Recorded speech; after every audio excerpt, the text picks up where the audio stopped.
And then I'll turn it over to Kevin and the AKRF group to start presenting that needs assessment part. Okay, great. Good afternoon, everyone. Thanks for joining us to talk a bit about the housing needs assessment, which I'll cover in terms of the main takeaways, and then we'll segue to a conversation about how these needs could potentially be responded to through the policy framework that AKRF will be taking the lead on. So this meeting is also a bit of a transition in the process of developing the affordable housing plan, and also a bit of a passing of the baton.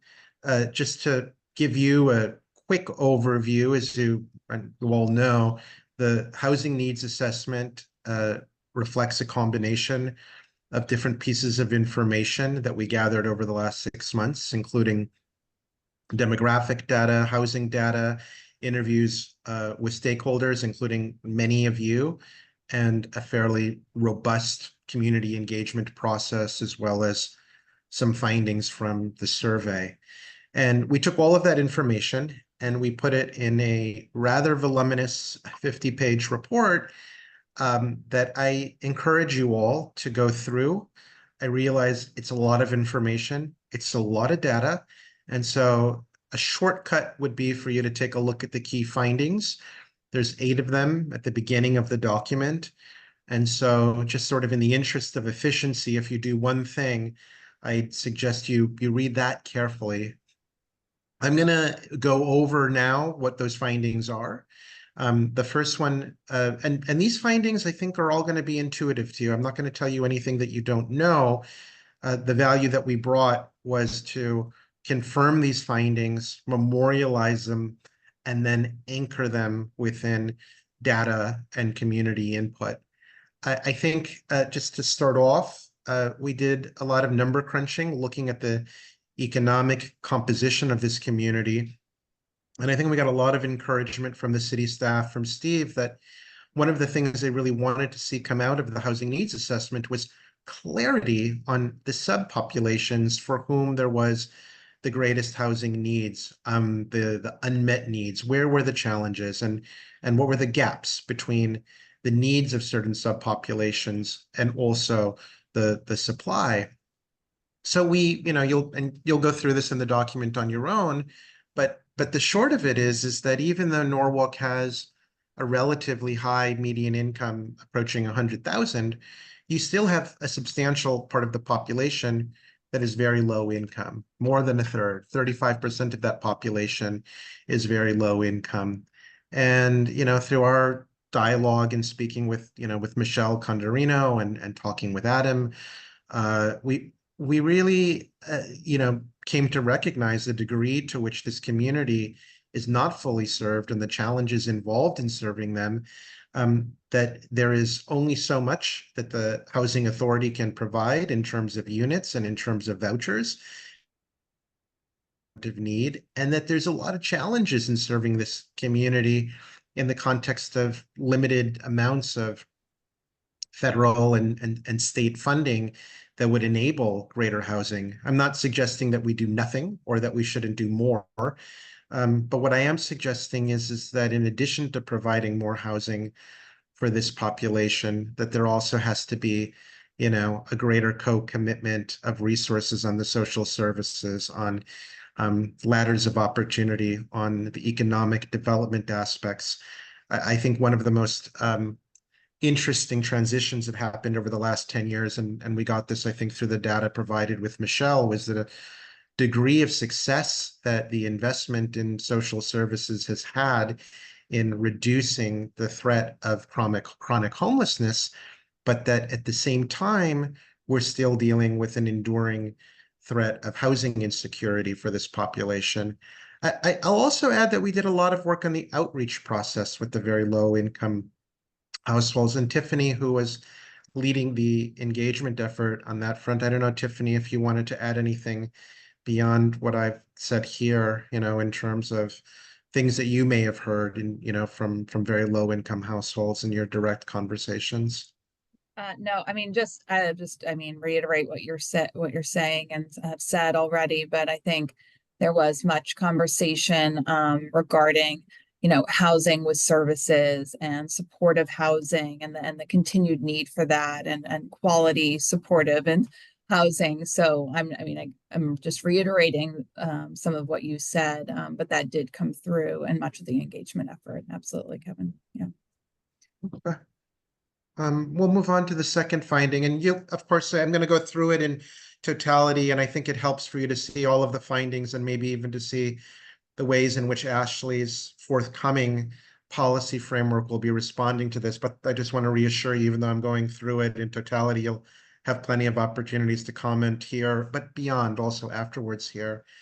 Our second key finding here was just the degree to which the level of cost burden of Norwalk's community is high, that, more than a third of your community, 40% of your households are cost burdened as measured by paying more than 30% of their income toward housing. And if you were to just isolate the households who make less than 75,000 a year, the folks who are making under 83% of state median income, 85% of them are cost burdened. I raise this issue because in many of the communities where Tiffany and I have worked, to be blunt with you, I think affordable housing has often been a little bit of a dirty word, carrying a stigma with a lot of presumptions of who needs it, what it must imply about someone if they cannot afford housing, what affordable housing looks like, or the effects it's going to have on a neighborhood. And I think one of the gleanings that comes out of this study is the degree to which it's that affordability is a pervasive issue in Norwalk, that many households from a cross-section of different income groups, including very low income, but other higher income groups, and for both renters and homeowners, are confronting the challenges of being able to meet their housing costs. We can move on, Ashley, to the next one.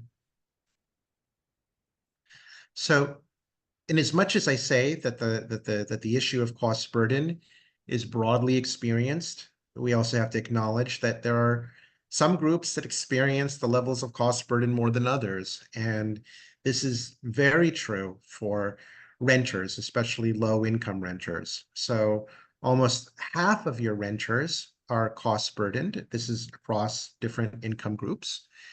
And what's really tricky, about the renters is, their income levels tend to be lower than the homeowners. And so for them, of course, it's going to be more burdensome. And many of your renters are making below 83% of state median income. But so much of the housing that's on the market that is available is really priced for households that are making more than 83% SMI. So there is actually a fair, we did a very exhaustive look at the housing units that are on the market. You've got a lot of rental units that are on the market. They just aren't priced for the households who are making under 83% AMI. And so to close that gap, there's going to be, a change in the production of rental housing so that it can dive into deeper levels of affordability, and also here. I think, something too that, we realize is missing in these, cost burden statistics. And this is something, I think that, Michelle from the city impressed upon us, was just how there's the housing costs, but then there's the transportation costs, and there's the healthcare costs. There's this overall totality of costs that renters are experiencing. And so their overall burden levels are actually going above and beyond just paying more than 30% of their income toward housing. So we'll move on to the fourth one. Okay, so homeowners are not burdened to the same degree as your renters, right? And less than a third of your homeowners are cost burdened. And I also have to say that the cost burden levels for homeowners has actually gone down over the last 10 years, that a lower share of your homeowners are cost burdened today than they were 10 years ago.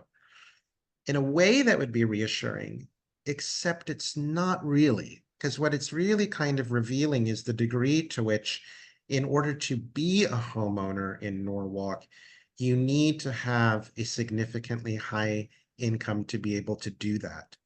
And because of the regional dynamics, the degree to which the cost for homes has shot up in Norwalk, 41%, an increase that is complementary with, what's happening in Fairfield County and happening in Westchester, happening in the broader region. And because housing inventory has plummeted, it's become very hard to be a homeowner. And that's why your home ownership rates have fallen from 65% to 55% over the last 10 years. That's a concern also in terms of the threat of displacement. I mean, when you are a homeowner, not only do you have an opportunity to accumulate cross-generational wealth, but it's also a buffering against market effects, which might lead to your displacement. So I think we'll see in the policy framework a lot of thinking here about how to increase affordable homeownership and how to overcome some of the barriers even at the federal and state level that have made it difficult to introduce a variety of homeownership pathways, including condominiums and limited equity co-ops. Let's move on to 5. And, this statistic I wanted to show you on this graph here, it shows the fall in the number of jobs in Norwalk over the last 10 years, falling from, 44,000 jobs to 38,000 jobs. Our purview was really to focus on housing consistent with the state regulations regarding production of affordable housing plans, but we did take a look at what was going on in the economic development context in Norwalk to get a better what's happening here, because there's such a strong intersection between housing and economic development. And I think one of the concerns that comes out of the data is that you've got 85 of the workers who have jobs in Norwalk, 85%, 75% of them don't live in Norwalk, right? They're coming into the city, and many of them are working in jobs in Norwalk that are lower paying, but yet critically important, whether they be retail jobs or healthcare jobs or social service jobs or emergency personnel jobs. It's not really possible to know why that 75% isn't living in Norwalk, but we can speculate, just based on our regional understanding, that housing cost issues are probably significant. And we can also speculate on the degree to which the reduced job and economic baseline in Norwalk may also be happening in part of challenges to attracting a certain labor market within the city. This gets compounded. When you lose your economic development base and it shrinks, or the valuation of your commercial properties starts to shrink, it then increases the burden that the city has to meet its operating costs through property tax revenue from housing, which in turn raises taxes, which in turn makes housing less affordable, which in turn moves people out of the city, which in turn makes it harder to sustain economic development. So it is a bit of a vicious circle here. And in the policy framework, there will be pathways toward trying to think about the housing needs also of those workers who are not living in Norwalk, but who are critically important to the cities. We'll move on to 6.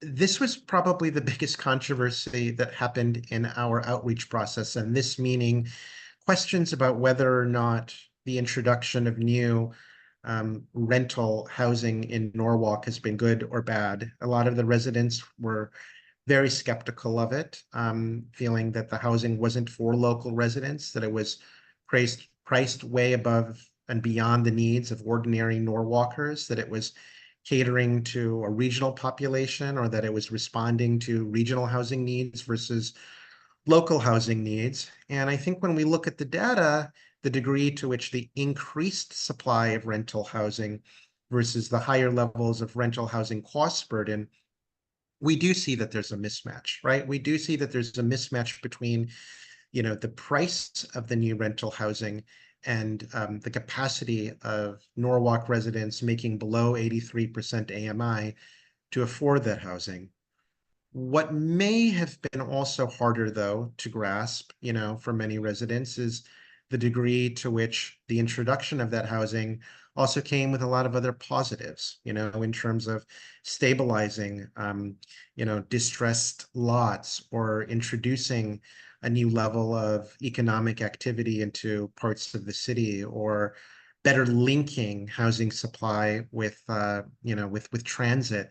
And so what I would say here is that, the diversification of the rental housing here has been helpful on many levels, but perhaps the question here is how to keep the production of new housing priced in a way that is responsive to the needs of income levels below 83% SMI, while still achieving these broader urban benefits of increasing rental housing supply. We'll go to 7. We spoke with a number of brokers to try and understand, sort of what type of housing unit was in greatest demand. And, they said the 2-bedroom apartments would go very, very quickly when they came on the market, especially if they were relatively affordable ones. And that was reflective of the fact that, there's a lot of younger couples who are working from home, or there's seniors who want to continue to stay within the community. We know the senior population is growing, and that 2-bedroom apartment is extremely desirable. And, we certainly saw during the pandemic's worst moments, spiked demand for 2-bedroom apartments throughout the metropolitan area, as people were looking more space. So even if they're a couple without kids, wanting that 2-bedroom apartment is a place to work. So yes, more 2-bedroom apartments in the supply appears to be a need, but I don't want to overstate that, because I will also say it depends a bit too on the socioeconomic background of the resident. For lower income single residents, small apartments, studio apartments, 1-bedroom apartments are still really important for the very low income population. So I don't want to, yes, more 2-bedroom apartments, but apartments are needed of all different sizes.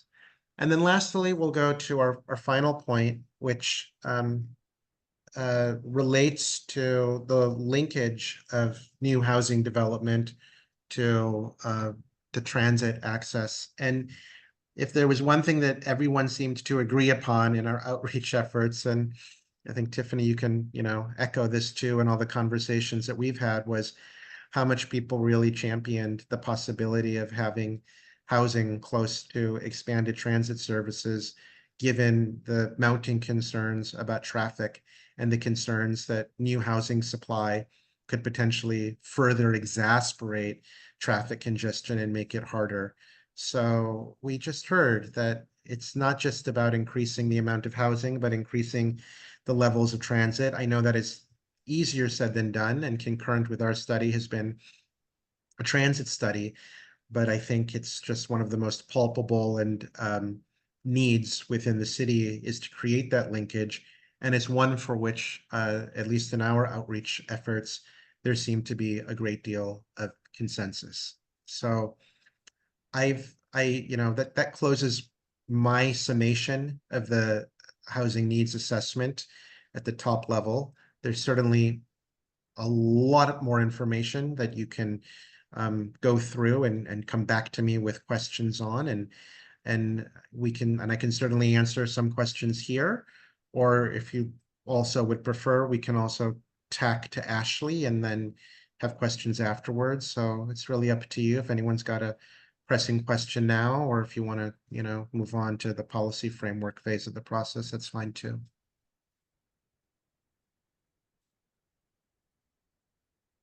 Any urgent questions? Okay. So if that's the case, Ashley, I'll turn this over to you, and I'm still here, so. So as you all saw, at the end of the housing needs assessment, there was a high-level policy discussion of the potential policy responses to housing needs. So the next big phase in the process is to drill down on these policy recommendations and provide more detail and action and turn them into action items. So from a high level, some of the things that we identified were potential local zoning and regulatory changes. Obviously, the city of Norwalk just updated its zoning code, so there was a lot of attention paid to some of these items. There are some opportunities to revisit some of the items based on the data that we are able to develop during the housing needs assessment. And that includes things like expanding the workforce housing requirements, increasing density bonuses for the provision of affordable housing units, further incentivizing family-sized affordable units and workforce housing units. As Kevin was mentioning, there was a strong desire for more 2-bedroom size units. So if there was a way to incentivize those within the zoning, like an additional density bonus, for example. Allow alternative housing types. So one thing we heard in the public outreach was there used to be things like single room occupancy buildings. And I guess there's one still in Norwalk, but they're no longer allowed by zoning. And that is a type of housing unit that does serve a need for low-income single persons. And that's potentially something that could be revisited within the zoning.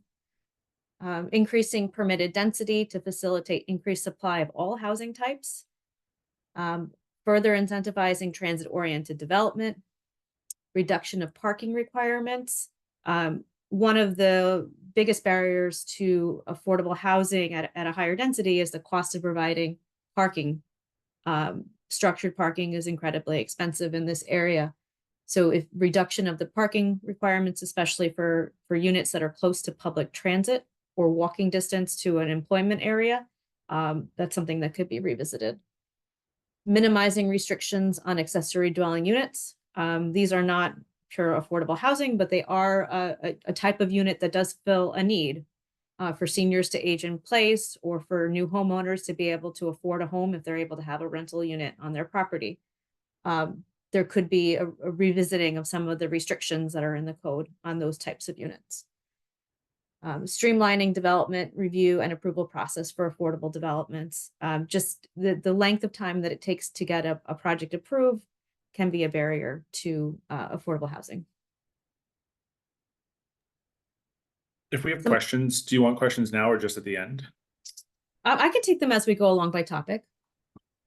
Just on the expansion of workforce housing requirements, I'm on the zoning commission. It would be helpful if you guys have examples, I'm guessing maybe this is in the next phase of where that expansion has been successful. I know something people talk about a lot is if you move that number too high, things won't get built. Like people actually use it as a reverse incentive to like keep production down in certain areas. So it'd just be curious to know where and how that has played out for the positive there. And then awesome. Sorry. So on that point, you're absolutely right. If the minimum requirement is too high, it can be it can disincentivize the construction of housing because it becomes too cost prohibitive. So if you took the base requirement you have now, but you added additional bonus for the addition, then it's another way to try another carrot. Yeah, that makes a ton of sense. Sorry, but I cut you off. You had another question. Oh, no, it's just more of sorry, just so I'm understanding. Is this sort of like you guys are going to go through like high level here in the next part of the phases, like similar to the document you guys created with all the details, like you're going to create a similar document with all the policy responses? Exactly. Okay. So these are the policy responses that we've developed based on the data from the housing needs assessment and the community outreach. And this is high level what we're suggesting now. If the committee thinks any of these are non-starters, or if you think they need more information, that's what we're trying to gain from this discussion. And then in the next phase, we will flush these out, provide more details, a narrative, and it'll be a full document explaining how these would be implemented. Awesome. Thank you. Oh, sorry, I raised my hand, but Oh, I'm sorry. no, I never do that. I usually just interrupt, and I should have just done that. I was just wondering, like, I think having, like, maybe it's spelled out like in further detail later, but you know, recognizing those different buckets of affordable housing, right? Because it's one thing to say, you know, we want to increase affordable housing, but if we only increase affordable housing at the 80% range, then we're missing all of the people that were listed, you know, at those lower AMI ranges. And so I didn't want that to, sometimes I think we bury it in the detail, but I actually would think that that should be a higher level piece, because I think that's an incredibly important distinction between what's been happening globally. I'm not saying specifically in Norwalk, but globally, and what's actually needed. Okay. We can definitely bring that to the forefront. Any further questions on this slide?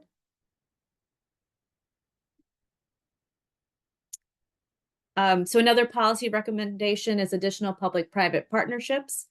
So this is the use, this could potentially be the use of underutilized city-owned land for affordable housing, including family-sized units and deeply affordable units.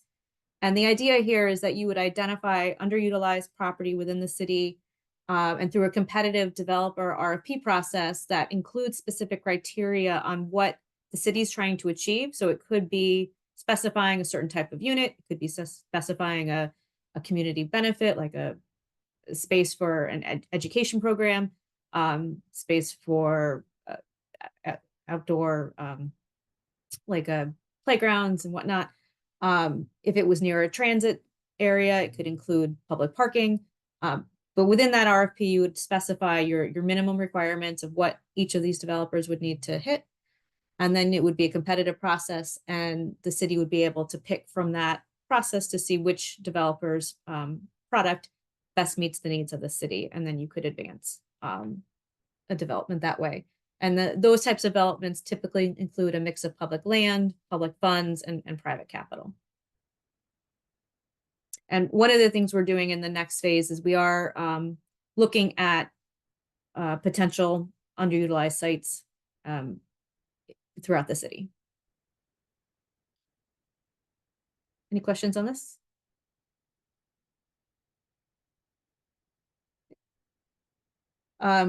Tax and financing innovations. So these are tools that can be used to facilitate affordable housing development and preservation, including the rehabilitation of existing affordable housing.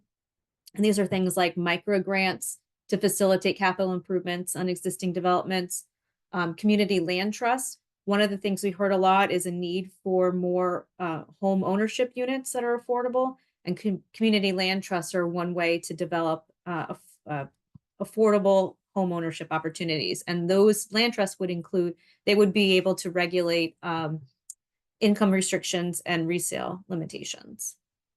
And another tool is tax abatements to incentivize affordable housing development.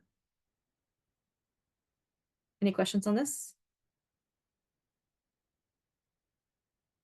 Administration and implementation. So one of the conclusions of the Affordable Housing Action Plan will be key policies, strategies, and implementation measures, responsibility for each action item, and an anticipated timeline.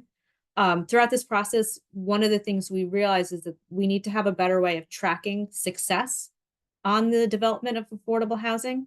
And so we're suggesting implementing a tracking system for annual housing starts and demolition so that we can chart annual shifts in housing supply.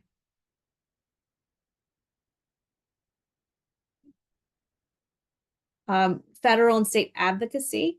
So one of the things we've heard from the developer side is that a lot of the policies that are in place today from the state and federal level incentivize rental units over homeownership units.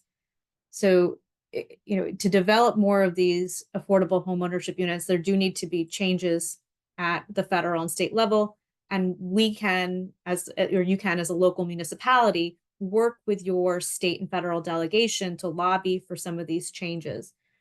For example, at the federal level, it's the low-income housing credit program that really incentivizes the development of rental units. So there could be some lobbying for adjustments to that or some new tax policy. And then at the state level, there was just in 2022 a home ownership initiative, and there could be some expansion of that initiative, and that's the Department of Housing Home Ownership Initiative. And there's others that we will identify and flesh out more in the final document. And just to generally advocate for more governmental funding for public and affordable housing.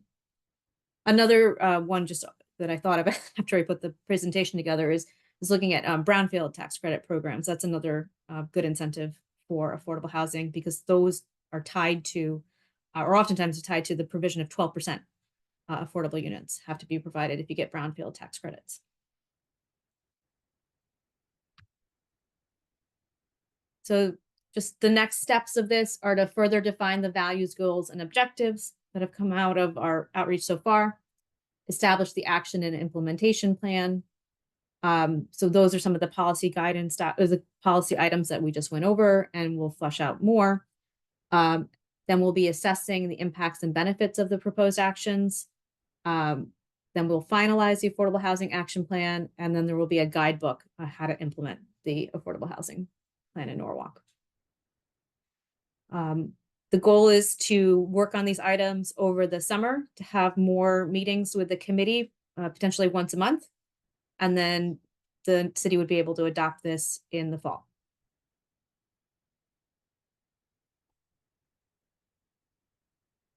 Any further questions? Yeah.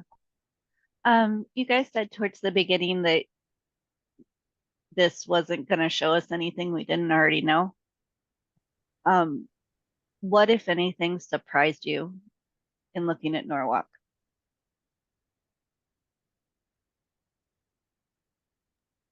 I can answer that.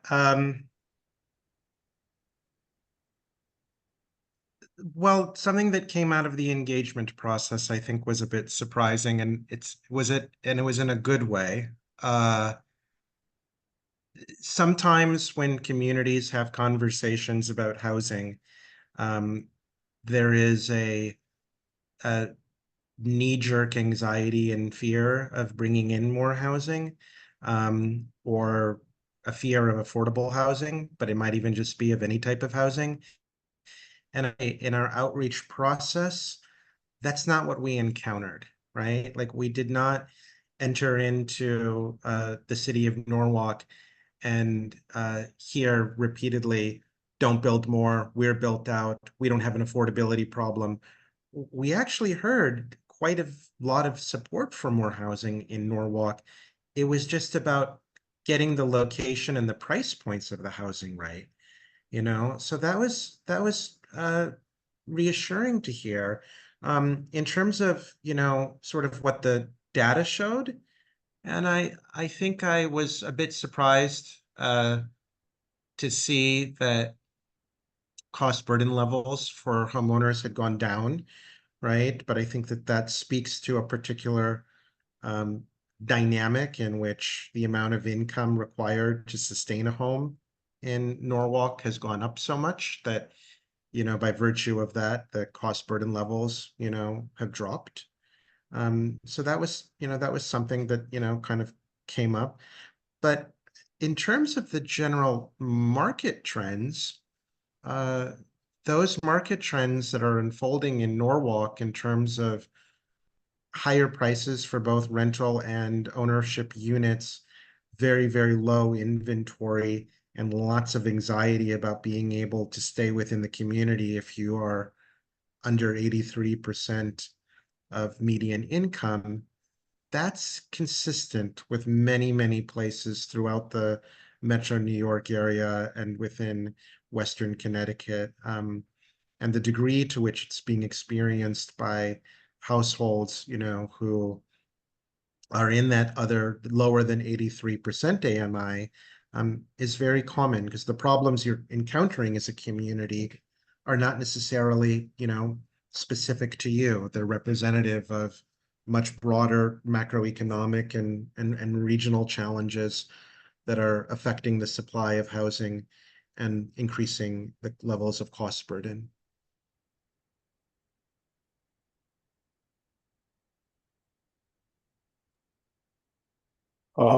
This is Greg Burnett. I guess when I read through the document, I didn't walk away with a good feeling. It wasn't a good story to tell. And I know our affordable housing plan will help put us on the track towards a good news story. But I would hope that we would be able to identify some real immediate goals and targets that we can work on as a city, because the affordable housing plan and some of the things that were mentioned in terms of policy changes, those things will not happen overnight. So what are the things that we can address immediately to change this direction? Because it's not a good news story. It really, at least for me personally, I didn't walk away with Norwalk is doing some great things in the affordable housing space based upon the data that you showed. Maybe I missed something, but that was my reaction. We have a lot of work to do in this space. So I would hope, and maybe let me pose it as a question, when we move towards building the affordable housing plan, will it include some very short-term, immediate goals and actions that we will take, and then some more midterm or longer term steps that we might take? So we will be identifying short, medium, and long-term items. Some of the major ways of fixing some of these issues is through the construction of new housing. And that obviously is a longer or medium-term item. We will try to identify some shorter action items. But some of the major structural changes that need to happen will be more medium to long term. Greg, I know that we've already been speaking a little bit with Steve's staff about some text amendments that we could make that could greatly benefit affordable housing developers like ours. And those really do address some of the direct comments in this draft. There are some short-term things that the city could point to talk about why it's headed in the right direction. And although there is a certain sense of doom and gloom, which I understand that you're picking up on here, we're doing better than most, right? If you think about the burden of affordable housing that the city takes on compared to any of the neighboring towns, we're doing some great stuff. It's not enough. We need to do more. It's going to take a really long time to get where we need to go. But I think that there's a lot of positive that comes out of Norwalk on affordable housing, and there are some short-term things, some very quick fixes that we've already begun to identify, and again, my staff and Steve Kleppin's staff have been discussing. Adam, I totally agree on your point of one thing I thought Kevin on the story didn't put into context the neighbors that well in the broader Fairfield community. I think I sent a bunch of questions in. Steve said he forwarded along. That was one piece that you're hearing that again today. I think is really important about setting up the comparative narrative, because the 2% and of, I don't know, Westport or whatever it is, like it's so starkly different than what other people are doing. And it's so unfortunate, Greg, that's just the reality of we're doing so much, yet it doesn't feel like a drop in the bucket given all the work that's ahead of us. And it's not just a Norwalk problem. I think that's also a challenging piece of this. It's a statewide problem. It's a countrywide problem that we've neglected housing for so long. So I don't know if there's something about setting that comparative narrative slightly or tweaking that could set up the conversation differently. Not to say there's not a ton of work. There's a ton of work. And then the other thing, Greg, also a lot of things on their list of zoning regulation changes are things that were done already in the rewrite that's in place today. So parking requirements in the core of the city is no longer required. ADU things, other bonuses or things are already in place. Just again, it takes time, I think, for these things to come to fruition. But So that maybe also be part of the narrative of the city has been taking steps towards this way already, that some of those things are already done that you guys have been thinking of. But I think the context matters a lot here. If that's helpful. I don't know what others think there. You know, I do not want to downplay what I feel like is a very crisis moment in Totally. housing in the city. And I think that the best way to do that is avoid blaming, right? I think sometimes as a society, we get very caught up in like, who's to blame for what's happening. That's not the point here. The point is we have a city, you know, that is really struggling. And we have to acknowledge that and be open. And it's not anybody's fault, right? We live in one of the most expensive places in the country you can live. And so, you know, trying to be creative in that, I think, is a real positive. Because I do agree, like, there's a lot of, you know, communities in the same position who are doing almost absolutely nothing about it and actually doing everything to not do something about it. So, you know, I think we should take that, because you're right, you know, most places don't have 10%, you know, affordable housing. But when you've got a community that's 80% in need, 10% or 13%, you know, it's just not enough to meet the needs of the people who are here. So yeah, I think really trying to stay out of like whose fault it is so critical. And just like we've all chosen to live somewhere, it's very expensive. How are we going to, you know, make plans so that we're honoring the people who live here so they can continue to live here, and create, you know, not only affordable but quality housing for them, and you know, and all work together, right, to accomplish goals.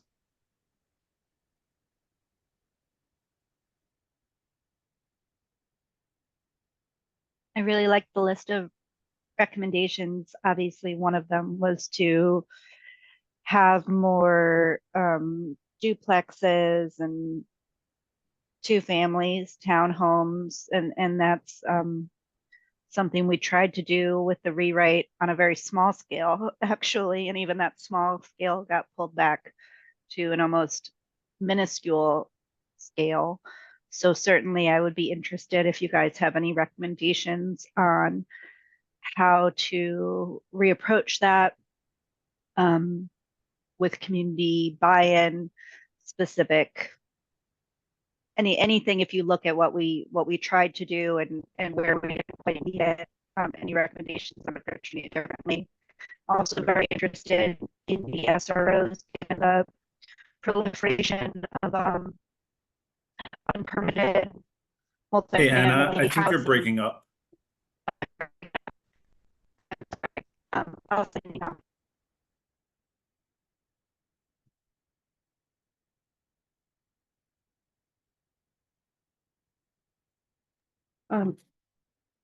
Anna, you broke up a little bit at the end there. If you're not able to connect, if you could send those comments via email, I think they'd be really helpful for the committee. Thank you. Also, throws out there, I really enjoyed the transit connection piece of it that you guys brought in here. I know it's such a nuance at times for folks, and people don't realize that they're all sort of related to the same problem. Like everyone thinks a lot of these things are these verticals, but in reality, if we're going to solve them, we got to start cutting horizontally across different domains. And to see that only 2% of people use transit in the city for work was like, I would never have guessed it was that low. And then also seeing that 75% of people like leave the city for work was also like really big. In like, I was just really surprised by that. But also the point you made, I think, in the paper around car ownership and the cost of needing to own a car actually really bites into this affordability and livability aspect, I think is a really important point that it's being made in a lot of circles. I just don't know if a ton of people have really picked up on it yet, but it's so critical of bringing all the pieces together. Wait, if you don't have to walk if you don't have to drive everywhere, you don't have to afford a car, then you can actually start to afford things in a reasonable way. That narrative was really nice, and I appreciate it in there. One of the things we did is we pulled some replica data, which is it pulls from cell phone data where people are traveling. And And we did find that there's a pretty substantial population that's commuting to Norwalk from Bridgeport. So that's a population that would probably desire to live in Norwalk if there was affordable housing available to them.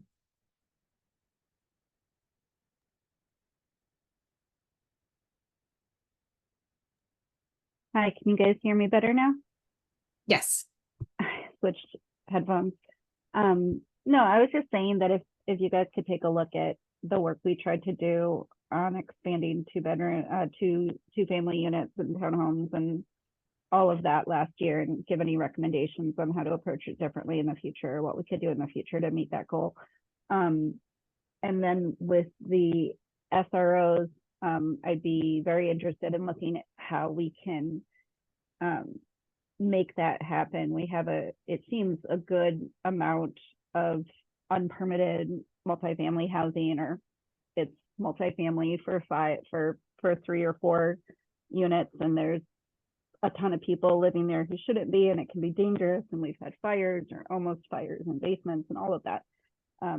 So if there are specific examples of how a reimagining of SROs may have happened in similar cities that we can work off, I'd be interested in seeing that, so that can be successful.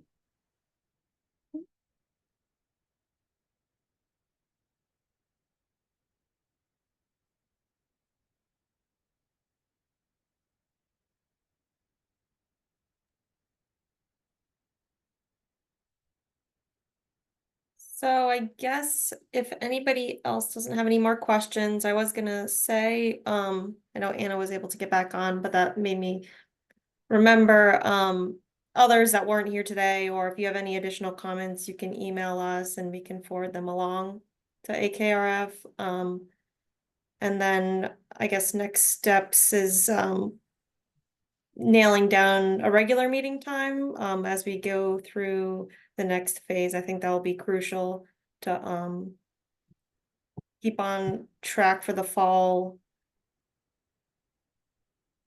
final deadline. So, I think that's all we have for today. Steve, if there's anything else for this group that we should loop them in on, No, I just think getting the schedule ironed out as quickly as possible will be important, especially considering the time of year it's at and vacations and stuff, that it'll make the whole process go a little quicker, I think. yeah, is this time is good for everybody, or is like a night meeting preferable? I know we kind of shifted around on times based on everybody's availability, but daytime or nighttime, and then we can kind of, or a day of the week, if you guys can let us know what would work for everybody, that'd be great. Sorry, how frequently are you thinking? I think monthly, right, Ashley? Okay. Yeah, once a month until adoption. Yeah, I was just like avoid the third, right? The third Monday because of holidays, but this time worked for me. Daytime works for me, just as long as there's a good amount of notice. All right, I could also send around an email just to prompt everybody to tell me their availability, and we'll iron that out, and we're excited for the next phase and see what we can do. I really appreciate everyone's time. Until next Thank time. you, everyone. Thank you. Thank you. Thank Thank you. Thank you.